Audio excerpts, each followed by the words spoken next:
നമസ്തേ, പ്രീതാസ് കലറിലേക്ക് സ്വാഗതം. എല്ലാവർക്കും അഡ്വാൻസായി ഞങ്ങളുടെ ഓണാശംസകൾ. ഇന്ന് നമ്മളിവിടെ ഉണ്ടാക്കാൻ പോകുന്നത് സദ്യയിലെ പ്രധാന ഒരൈറ്റമായ കുറുക്ക് കാളനാണ്. അത് നമുക്ക് സദ്യയിൽ കിട്ടുന്ന അതേ രുചിയിൽ എങ്ങനെ ഉണ്ടാക്കുന്നത് എന്ന് നോക്കാം. അപ്പോൾ വീഡിയോ എല്ലാവരും സ്കിപ്പ് ചെയ്യാതെ മുഴുവനായിട്ട് കാണുമെന്ന് വിചാരിക്കുന്നു.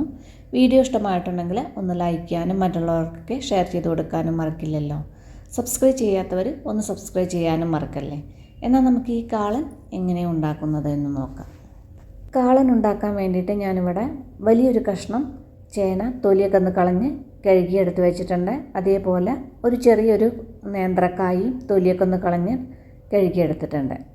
ഇനി ഇത് രണ്ടും നമുക്കൊന്ന് കട്ട് ചെയ്യണം. കായ ഞാനിതാ ഇവിടെ 4 മുറിച്ചിട്ട് ഒന്ന് വലുതാക്കിയിട്ടാണ്, നല്ല നൈസായിട്ടൊന്നല്ല കട്ട് ചെയ്യണത്, കുറച്ച് കനത്തിൽ തന്നെ കട്ട് ചെയ്യണത്.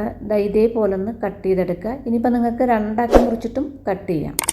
പിന്നെ ഞാനിതാ അവിടെ കുറച്ച് വെള്ളത്തിലേക്ക് മഞ്ഞൾപ്പൊടി ഇട്ട് വെച്ചിട്ടുണ്ട്. അതിലേക്ക് നമ്മൾ ഈ കട്ട് ചെയ്ത് വെച്ച കായയുടെ കഷ്ണങ്ങൾ ഇതിലേക്ക് ഇട്ട് കൊടുക്കുക. ഇട്ടതിന് ശേഷം നല്ലോണം തിരുമ്മിയിട്ട് ഒരു 4-5 തവണ നല്ല വെള്ളത്തിലൊന്ന് കഴുകിയെടുക്കുക. ആ കായയിലെ കറയൊക്കെ ഒന്ന് പോകാൻ വേണ്ടിയിട്ടാണ്. ഇനി നമുക്ക് ആ ചേനയുടെ കഷ്ണം ഒന്ന് കട്ട് ചെയ്തെടുക്കാം. നല്ലോണം ചെറുതാക്കിയിട്ടൊന്നല്ല, നൈസായിട്ടൊന്നല്ല, കുറച്ചിത് അതുപോലെ കനത്തിൽ കട്ട് ചെയ്തിട്ടൊന്ന് സ്ക്വയർ ആക്കിയിട്ടൊന്ന് കട്ട് ചെയ്തെടുത്തിട്ടുണ്ട്. ഇതുപോലെ വലുതാക്കിയിട്ടൊന്ന് കട്ട് ചെയ്തെടുക്കുക. ഇനി ഞാൻ കറി ഉണ്ടാക്കുന്നത് ഒരു മൺചട്ടിയിലാണ്. ആ ചട്ടിയിലേക്ക് കട്ട് ചെയ്ത് വെച്ച ചേനയുടെ കഷ്ണങ്ങൾ ഇട്ട് കൊടുക്കുക. നമ്മൾ നേരത്തെ കഴുകി വെച്ച കായയുടെ കഷ്ണങ്ങളും ഇതിലേക്ക് ഇട്ട് കൊടുക്കുക. ഒരു 3/4 ടീസ്പൂൺ മഞ്ഞൾപ്പൊടിയും പിന്നെ 1 ടീസ്പൂൺ കുരുമുളക് പൊടി, ഒരു കപ്പ് വെള്ളത്തിൽ 15 മിനിറ്റ് നേരം കുതിർത്ത് വെച്ചതാണ്. ഈ കുതിർത്ത് വെച്ച കുരുമുളകിൻ്റെ വെള്ളം മാത്രം, അടി ഒഴിക്കാതെ ആ തെളിവെള്ളം മാത്രം ഇതിലേക്ക് ഒഴിച്ചു കൊടുക്കുക.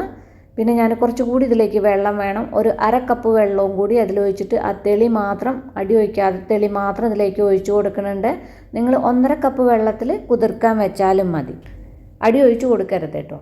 ഇനി ഇത് നേരെ ഒന്ന് മിക്സ് ചെയ്യുക. മിക്സ് ചെയ്തതിന് ശേഷം നമുക്കിത് സ്റ്റൗവിലേക്ക് വെക്കാം. വെച്ചിട്ട് തിളച്ചതിന് ശേഷം അടച്ചു വെച്ചിട്ട് ഒരു ലോ ടു മീഡിയം ഫ്ലെയിമിൽ വെച്ചിട്ടൊന്ന് കുക്ക് ചെയ്തെടുക്കുക. ഇനി നിങ്ങളുടെ കയ്യിൽ കലച്ചട്ടിയൊക്കെ ഉണ്ടെങ്കിൽ കൂടുതൽ നല്ലത് കലച്ചട്ടിയിൽ ഉണ്ടാക്കണതാണ്.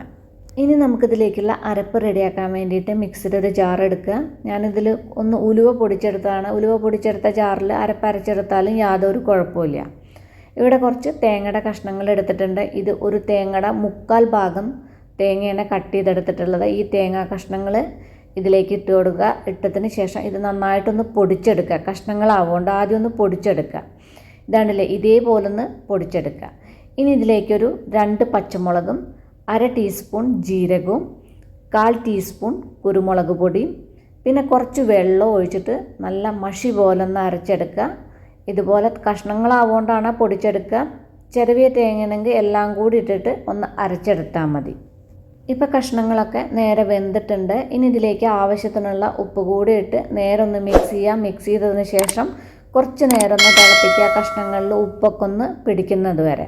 ഇപ്പോൾ കഷ്ണങ്ങളിൽ ഉപ്പൊക്കെ നന്നായിട്ട് പിടിച്ചിട്ടുണ്ട്. ഇനി ഇതിലേക്ക് ഞാനിതാ മീതെ 1 കപ്പ് തൈര് നന്നായിട്ടൊന്ന് അടിച്ചെടുത്തതാണ്, മിക്സിയിൽ അടിച്ചെടുത്തതാണ്. ആ അടിച്ചെടുത്ത തൈര് ഇതിലേക്ക് ഒഴിച്ചു കൊടുക്കുക. തൈര് ഒഴിച്ചതും കണ്ടിന്യൂസ് ആയിട്ട് ഇളക്കിക്കൊണ്ടിരിക്കണം, കൈ വിടാതെ ഇളക്കിക്കൊണ്ടിരിക്കണം. ഇളക്കാതെ ഇരുന്ന് കഴിഞ്ഞാൽ തൈര് പെരഞ്ഞി പോവുള്ളൂ. അപ്പോൾ തിള വരുന്നത് വരെ നല്ലോണം ഇതുപോലെ അങ്ങനെ കൈവിടാതെ ഇളക്കിയും കൊണ്ടിരിക്കുക.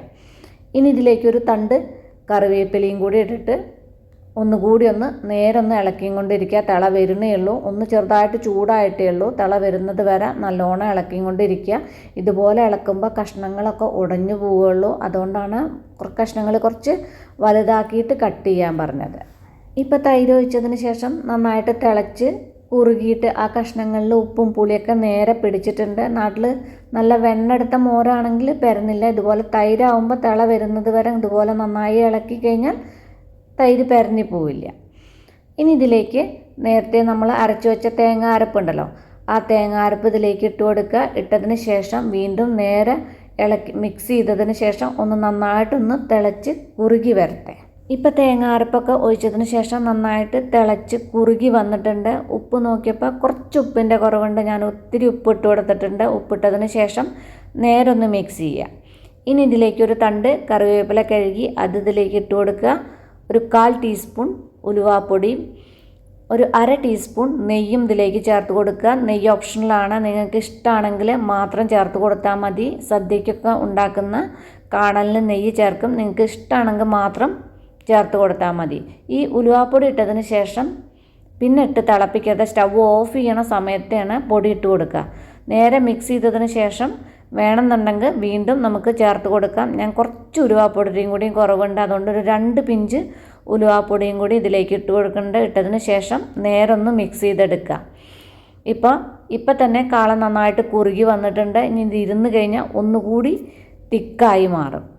ഇനി നമുക്ക് ഇത് ഇവിടുന്ന് മാറ്റി വെച്ചിട്ട് ഇതിലേക്കൊന്ന് താളിച്ചൊഴിക്കാം. ഒരു പാൻ വെച്ചിട്ട് അതിലേക്ക് കുറച്ച് വെളിച്ചെണ്ണ ഒഴിച്ചു കൊടുക്കുക. 1 ടേബിൾ സ്പൂൺ കടുകും ഒരു 2 തണ്ട് കറിവേപ്പിലയും 3-4 വറ്റൽമുളകും കൂടി ഇട്ടിട്ട് ഒന്ന് ഫ്രൈ ചെയ്യുക. കടുകും കറിവേപ്പിലയും കുറച്ച് കൂടുതലായിക്കോട്ടെ.